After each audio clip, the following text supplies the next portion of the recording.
Battery Operated Magic Toupee, the podcast. Journey to dimensions of existence even more moronic and idiotic than ours. Alternative universes of such stupidity that we've constructed the Battery Operated Magic Toupee. Warning! The following comedy is intended for mature audiences and for those not easily offended. If you're of a delicate disposition and offend easily, for example, if we refer to you as a silly cunt, we recommend stop listening immediately, cancel us now, and fuck off.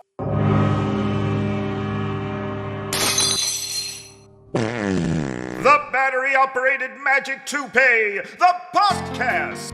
Do you have a cactus stuck up your arse? Are you walking around with pens, remote controls, scented candles, and other random stuff all bunged in your bunghole? On the next Yes, It's Another Morning, Philip Cramps, author of the bestseller Ouch, Stop Sticking That in My Arse, and Why Is All My Stuff Covered in Fecal, gives his top tips on how to break the habit of putting things in your dookie hole, including coating your stuff with extra red hot chili sauce, and his number one tip, don't be fucking nuts, just stop sticking things in your arse. All this and more, but first,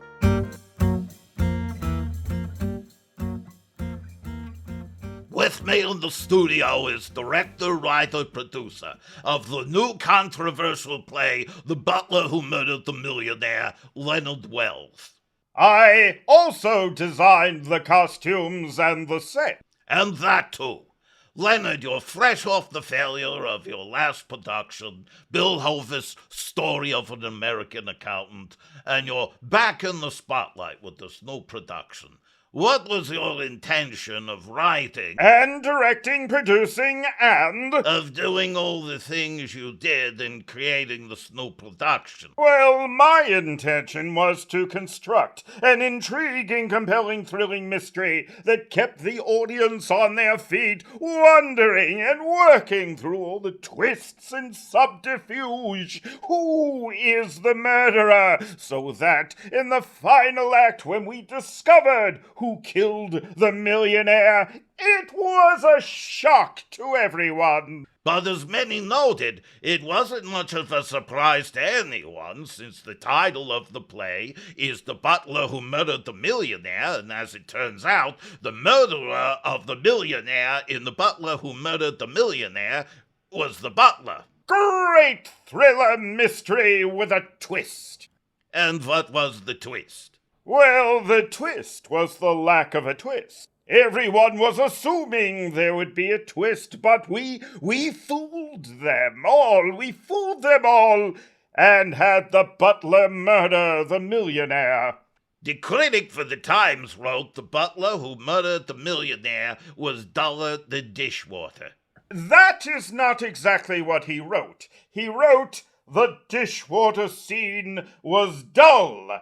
The scene where our lead character, thinking a vital clue was dropped in the sink, goes under the sink with a pipe wrench and places a bucket under the sink, unscrews the trap, letting all the dishwater out. Never before has a feat of actual plumbing been witnessed on stage. It was 24 minutes of an actor working under a kitchen sink. Realism, my boy! This was the ultimate kitchen sink drama. We used an actual kitchen sink from a drama for realism. We used the device of a MacGuffin in a way that Hitchcock himself would have been envious of. The audience was there, waiting with bated breath. I could see two people in the front row actually placing bait on their breath. After 24 minutes of working on the sink, the audience is waiting to see what happens, and nothing happens. Genius! Work of a genius! Never before in a West End show. It didn't play in the West End. Never before off West End. It wasn't really off West End. On the fringe. Well, Never before in the basement stage of a small, crappy pub theater, as Hey, I forgot the point I was going to make. We also boasted the most diverse production. Which takes me to another point the critics made. You had Queen Victoria played by a trans. Well, Queen Victoria may have been And Prince Albert was played by... not just a black woman, a black lesbian woman with a Jamaican accent. I'm pretty certain Queen Victoria wasn't a trans and Prince Albert wasn't a black lesbian woman with a Jamaican accent. Well, I did the research. I searched on Google to see if there were any specific references that clearly stated that Queen Victoria was not a trans and that Prince Albert wasn't a black lesbian woman with a Jamaican accent.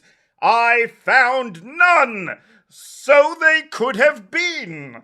Many critics commented that your main characters were third-rate rip-offs of Sherlock Holmes and Dr. Watson. They were not third-rate. Oh, and they weren't rip-offs either. My main characters, Shitwick Helms and his assistant Nurse Wickens, are nothing like Sherlock Holmes and Dr. Watson. Completely different. Holmes was known as the world's greatest detective. Oz is the greatest detective in Deptford. Holmes's most famous case was the Hound of the Baskervilles. Oz is the killer poodle of Frimpton. Completely different characters. Holmes smokes his gourd calabash pipe, but my detective, Shitwick Helms, vapes. Vapes. He vapes. Yes. Your play takes place in Victorian times. Yes. And Shitwick Helms vapes in Victorian London. Now, how does he do that? Does he plug the USB charger, which hasn't been invented yet, into a gas lamp? The vaping is symbolism. It's not literal. It's symbolic. Symbolic. Symbolic of mankind's struggle to do things or not do things of one type or another that represents certain things or may not represent certain things that are a particular way and looks at other things and stuff that could or could not remind you of things that you could say be seen to be somehow representing vaping or the like. Now, as I was saying, our detective is nothing like Holmes, bears no resemblance. Holmes says, "Elementary, my dear Watson. Our character's catchphrase is, 'Holy shit balls, Wiccan.' And Holmes played a violin when thinking, and Shitkins plays the tuba." Which is another point some of the critics made. During the interrogation scene, Shitwick Helms broke out in a 1-hour tuba solo. Ingenious! Never before, in any murder mystery or thriller for that matter, has the lead character played a 1-hour tuba solo. They also claim your lead actor's a terrible tubist, and his choice of tuba songs were dreadful. One critic commented, hearing Shitwick Helms play a 30-minute tuba solo was like hearing an incontinent donkey passing gas after a jalapeno enema. That is inaccurate. The name of the song he was playing on the tuba is An Incontinent Donkey Passing Gas After a Jalapeno Enema Polka. And I'm proud to say we are the first production to feature a song that not only compares to an incontinent donkey passing gas after a jalapeno enema, but features a polka about an incontinent donkey passing gas after a jalapeno enema. And we recorded it as a single. It's number 357 in the Armenian charts. Incontinent donkey, passing gas. Incontinent donkey, passing gas. After a jalapeno enema. And I believe there are still some tickets available. Yes, as an incentive for people to come, we're having a special raffle. The winner each night gets to personally go backstage and meet the cast. I couldn't imagine anyone wanting to go backstage to meet those actors. You never know. Our transvestite Queen Victoria gives a smashing hand job. And while I'm not making any promises, there could be an offer of head on the table, Let's not put that on the table. Next week, our transvestite Queen Victoria will blow you when you come to the theater and buy a ticket. One lucky patron will get the best head, dentures removed. And the week after, our transvestite Queen Victoria will get down on his, her, they knees in the lobby and blow everyone in the queue during intermission. A $5 a pop. So during intermission, order your drinks, your popcorn and candy, and get on the queue for some really smashing head. Wait a minute! Hold it right there! Stop! This is the end of the sampler! If you want to listen to the rest of this thrilling episode of the Battery Operated Magic Toupee, click on the link below, or listen to it on Spotify or Apple Podcasts. And listen to this.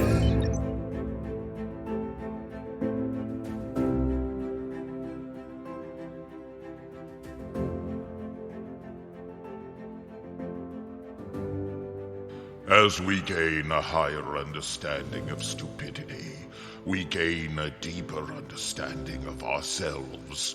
Hence we bid farewell to the battery-operated magic toupee, pooting and spooing and farting thick brown smoke as it dimly staggers from reality to reality on its moronic mission.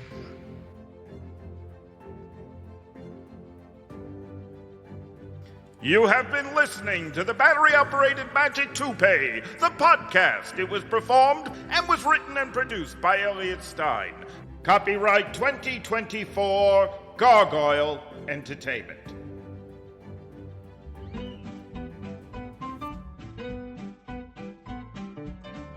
Thank you for listening!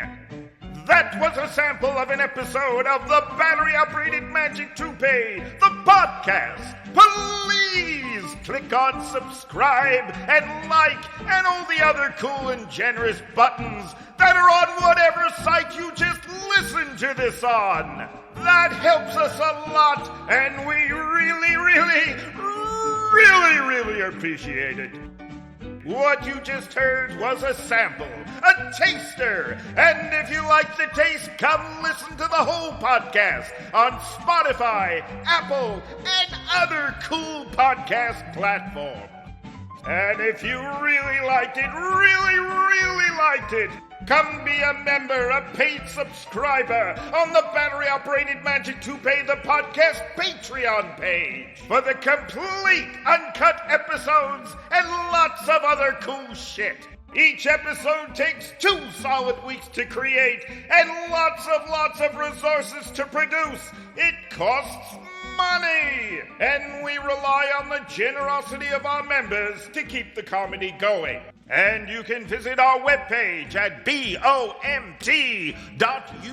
or Battery Operated Magic Toupee.UK.